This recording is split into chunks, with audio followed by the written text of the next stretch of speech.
Welcome back, folks. We have a special update for you. You've probably heard the saying, don't fight the Fed. It's been around since the 1970s, which, for the record, was also the last time bell bottoms were really cool. Sorry, Mom.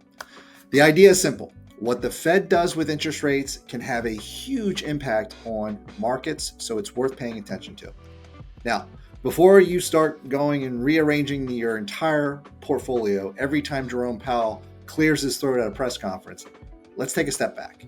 The bigger picture matters more than the day-to-day noise. Let's go look at some charts.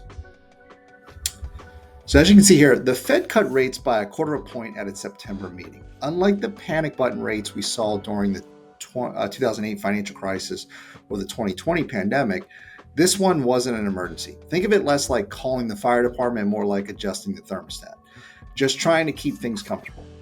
Markets are near all-time highs. Inflation is being stubborn. Tariffs are still a wild card.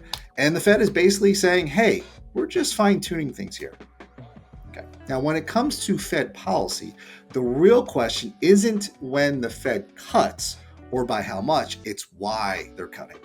The Fed's been signaling for a while that cuts were coming. This wasn't a surprise party.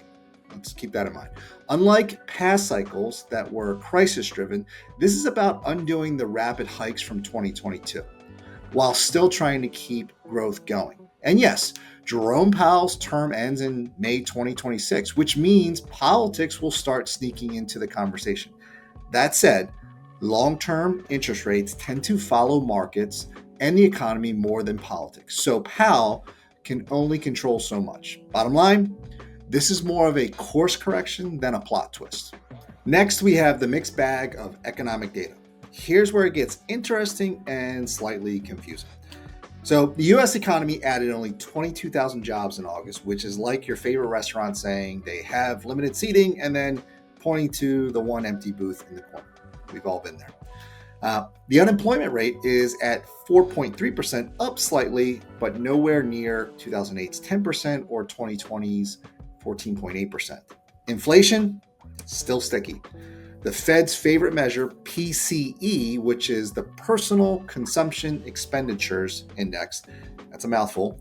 This index is running around 2.6%, which with core closer to about 2.9%. Translation, it's not exactly sprinting back to their goal of 2%. So, weaker job growth says cut rates. Sticky inflation says don't cut rates. No wonder the Fed looks conflicted. It's like trying to pick a dinner spot when half the family wants sushi and the other half wants burgers. So what does this mean for investors? Here's the good news.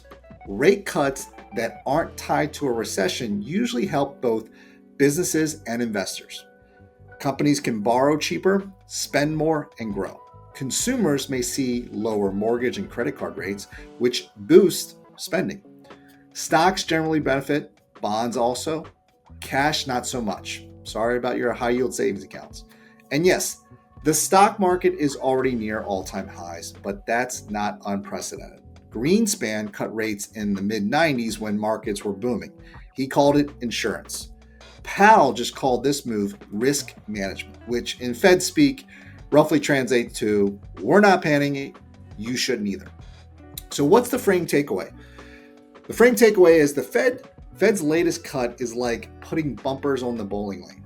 It won't guarantee a strike, but it helps keep things moving in the right direction. For long-term investors, the lesson hasn't changed.